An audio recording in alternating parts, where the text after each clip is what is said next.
Bismillahirrahmanirrahim. Assalamualaikum warahmatullahi wabarakatuh.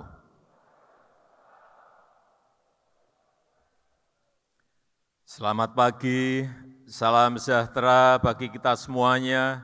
Om Swastiastu, Namo Buddhaya, salam kebajikan.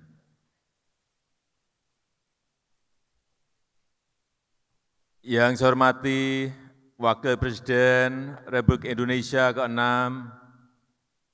Bapak Jenderal TNI Purnawirawan Tri Sutrisno,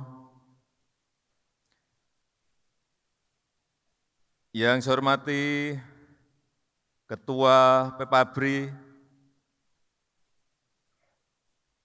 Jenderal Purnawirawan Agung Gumelar, yang saya hormati Ketua LVRI,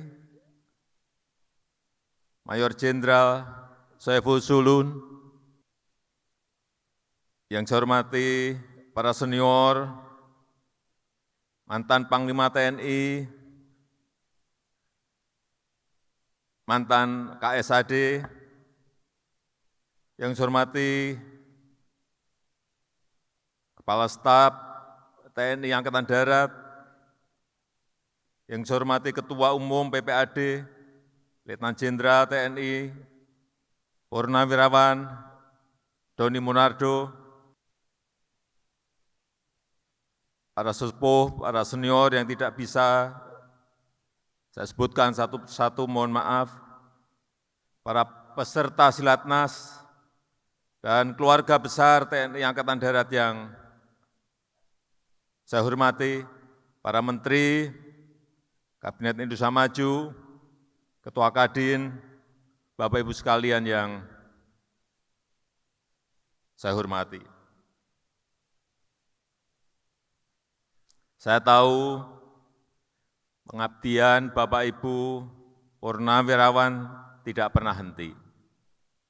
Selama aktif sebagai anggota TNI selalu berbuat terbaik dalam menjalankan tugas. Dan setelah purna tugas pun juga tidak pernah melepaskan hati dan pikiran untuk negeri kita yang kita cintai ini. Untuk itu saya menyampaikan atas nama rakyat dan pemerintah, menyampaikan ucapan terima kasih yang sebesar-besarnya.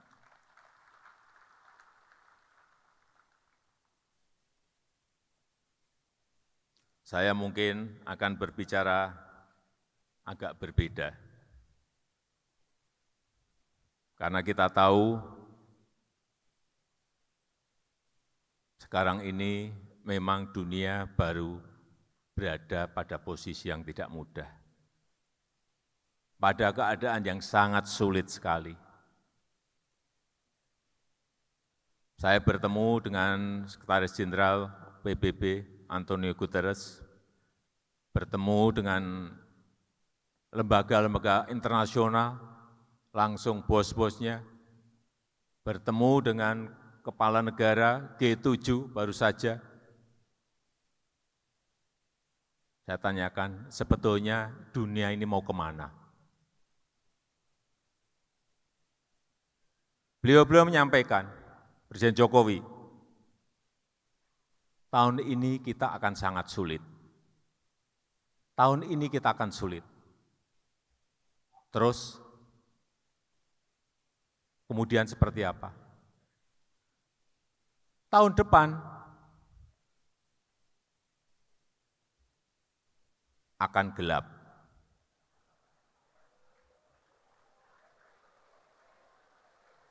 Ini bukan Indonesia, ini dunia. Hati-hati, jangan bukan Indonesia yang saya bicarakan tadi, dunia.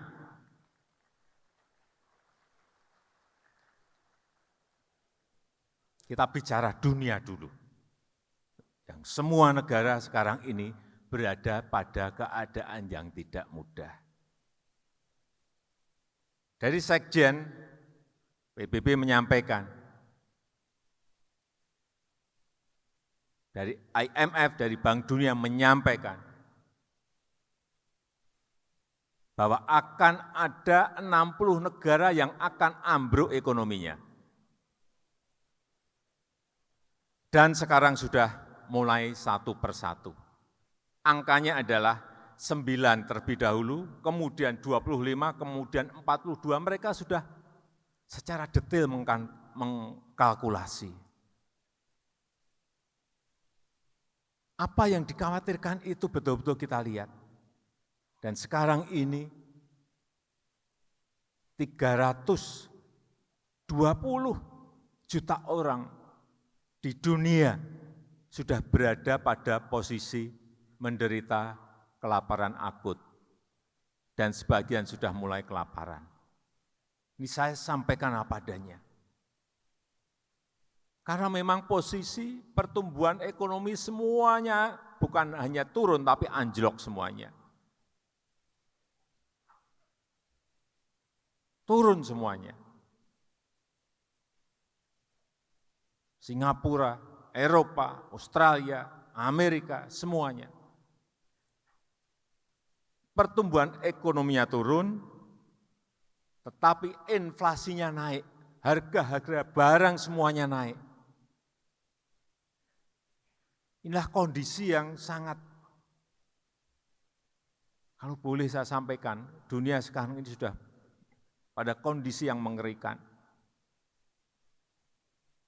Amerika yang biasanya kenaikan barang atau inflasi itu hanya berada pada posisi 1%, hari ini sudah berada di 9,1%.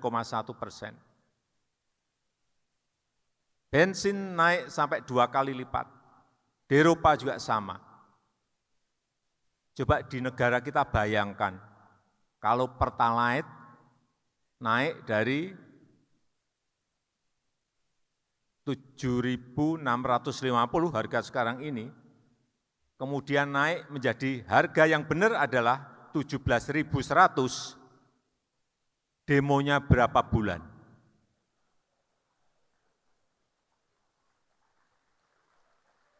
Naik 10% saja demonya, saya ingat naik 10% saja demonya dulu 3 bulan. Kalau naik sampai 100% lebih, demonya akan berapa bulan? Inilah sekarang yang dikendalikan oleh pemerintah. Dengan apa? Dengan subsidi. Karena begitu harga bensin naik, harga barang otomatis langsung melompat bersama-sama. Oleh sebab itu, pemerintah mengeluarkan anggaran subsidi yang tidak kecil, 502 triliun rupiah. Yang tidak ada negara berani memberikan subsidi sebesar yang dilakukan oleh Indonesia.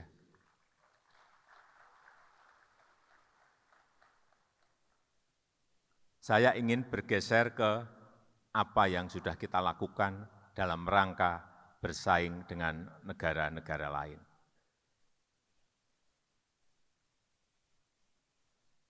Fondasi dalam kita bersaing dengan negara-negara lain harus mulai kita tata dan kita bangun.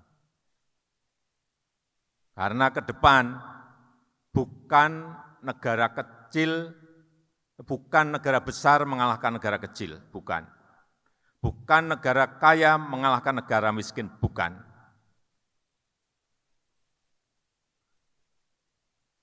Pertarungannya adalah, kompetisinya adalah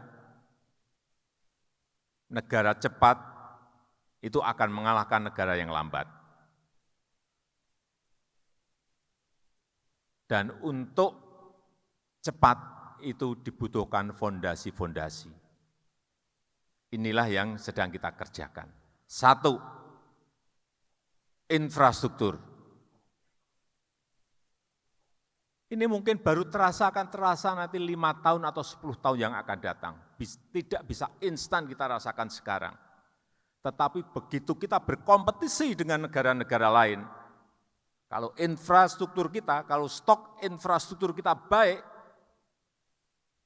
akan kelihatan kita bisa bersaing atau tidak bisa bersaing. Dalam 7 tahun ini telah tambah 2.042 km jalan tol, 5.500 jalan non-tol, bandara baru 16, pelabuhan baru 18, bendungan baru 38, irigasi 1,1 juta hektar. Inilah fondasi kita untuk nanti berkompetisi dengan negara-negara lain. Mungkin tidak bisa kita rasakan instan sekarang. Dan nanti efeknya akan ke APBN.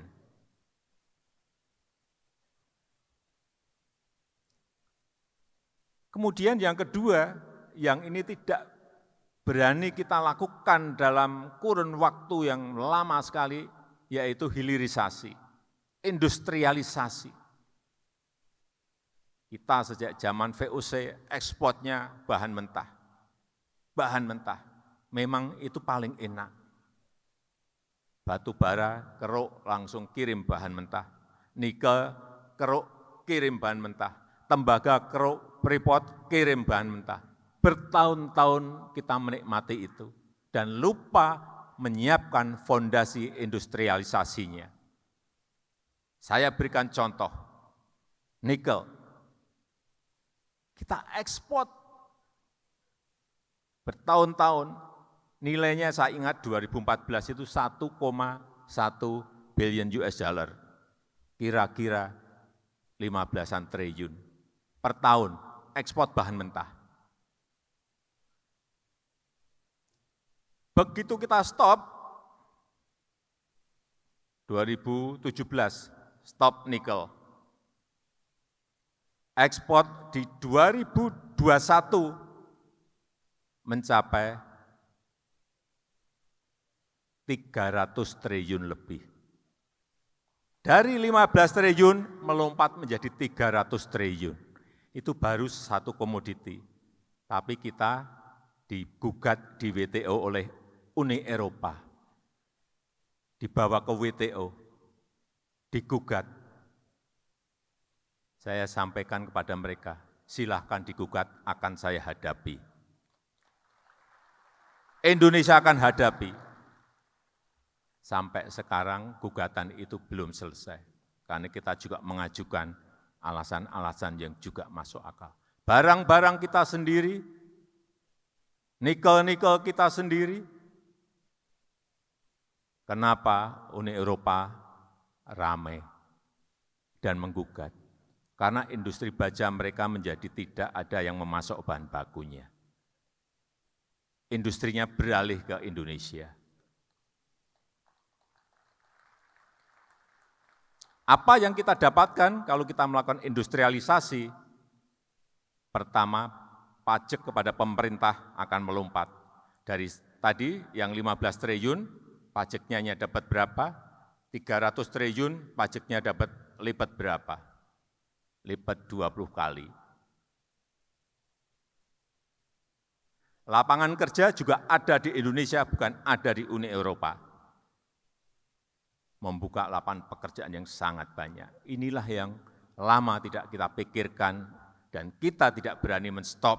Setelah nikel ini, meskipun belum merampung di WTO, akan kita stop lagi. Tahun ini mungkin timah atau boksit, stop.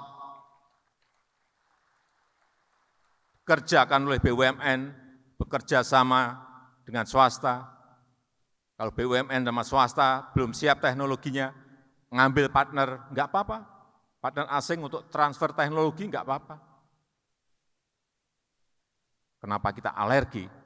Tapi pabrik industrinya ada di dalam negeri. Dulu Freeport, bertahun-tahun saya perintah untuk membuat smelter saja, untuk industrialisasi smelter saja. Enggak pernah didengerin. Tapi begitu Freeport, sekarang 51% menjadi miliknya BUMN, menjadi milik kita. Tahun lalu smelter langsung saya perintah, langsung dibangun. Karena sudah milik kita sendiri, mayoritas milik kita. Langsung dibangun di Gresik. Nanti kita lihat dari tembaga ini akan di smeltering ini akan dapat berapa miliar kita belum tahu. Tapi saya meyakini bisa lipat juga sama, 20 kali yang biasanya kita kirim. Kadang-kadang kita kirim bukan hanya tembaga saja, bahan mentah kita kirim, di dalamnya juga ada emasnya juga. Mana kita tahu, nanti kalau sudah smelternya jadi baru kita tahu. 40 tahun lebih mungkin kita dibohongi, emasnya mungkin lebih banyak dari tembaganya, tapi saya belum bisa menyampaikan karena memang belum dilakukan produk di smelter kita. Tembaga stop, boksit stop.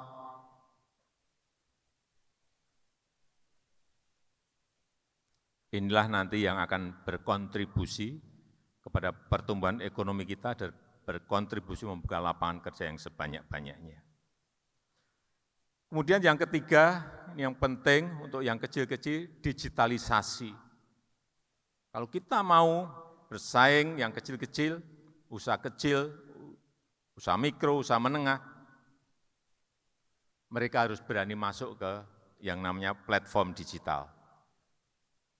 Ada 65,4 juta usaha kecil, usaha menengah, usaha mikro kita. Dan itu memberikan kontribusi kepada PDB kita, pada pertumbuhan kita, pertumbuhan ekonomi kita 61%. Jangan lupakan mereka yang kecil-kecil ini. Sebab itu kita terus mendorong mereka untuk masuk kepada ekosistem digital. Ini nanti yang akan menjadi fondasi kuat ekonomi Indonesia. Usaha mikro, usaha kecil, usaha menengah. Bukan yang gede-gede. Dan saya meyakini nanti di tahun 2030, kalau sekarang PDB, GDP ekonomi kita berada di nomor 15, tahun 2030, insya Allah kita sudah berada di urutan yang ke-7 dunia. Dan hitung-hitungan semuanya, Bappenas ngitung, McKinsey ngitung semuanya, di 2045 kita berada pada posisi nomor 4 dunia. Ekonomi kita, kalau kita konsisten dan berani terus melakukan yang berkaitan dengan hilirisasi tadi, akhirnya apa? Kalau pertumbuhan ekonomi kita baik, GDP kita baik, nanti di 2030 perkiraan kita sudah 3 kali yang sekarang. Dari yang sekarang 1,2, 1,3 triliun US dollar menjadi di atas 3. Akhirnya apa? APBN kita menjadi menggembung lebih besar. Akhirnya lagi apa? Porsi anggaran untuk gaji, untuk pensiunan juga akan lebih besar.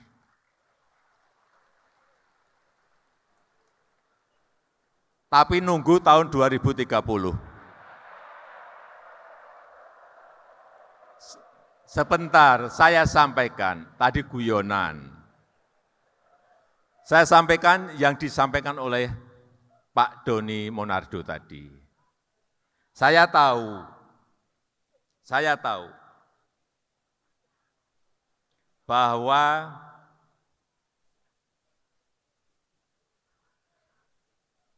gaji pensiun untuk Tamtama itu berada di angka 2,6 juta, betul. Untuk yang Bintara berada di angka 3,5 juta, benar. Dan untuk yang perwira pertama, kapten itu 4,1 juta. Betul. Saya tahu apalagi yang berada di Jabodetabek, angka ini adalah angka yang memang masih sangat kurang. Pemerintah telah memberikan THR. Pemerintah juga telah memberikan gaji yang ke-13. Tapi saya juga tahu itu tetap masih kurang. Saya tidak janji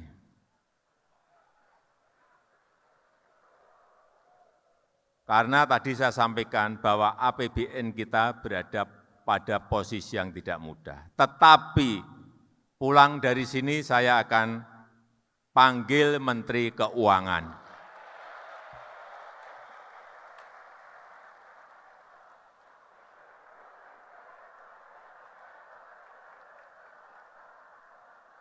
Akan saya ajak hitung-hitungan.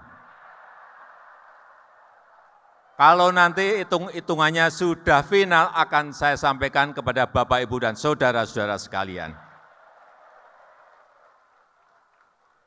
Saya rasa itu yang bisa saya sampaikan pada kesempatan yang baik ini, dan dengan mengucap Bismillahirrahmanirrahim, pada pagi hari ini secara resmi saya buka Silaturahmi Nasional Persatuan Purnawirawan TNI Angkatan Darat PPAD tahun 2022.